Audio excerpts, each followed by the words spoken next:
Hey everyone, how's it going? Today I'm going to tell you guys how to install Freeview on Amazon FireStick.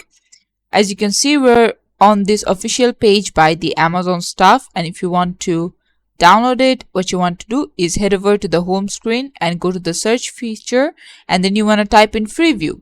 If you see Freeview and you are able to download it, which means this is listed, but if you do not see the app listed, then it is not available and you cannot download it. There is no way you can bypass it. You can go ahead and watch other videos, things like that, blah blah blah blah blah.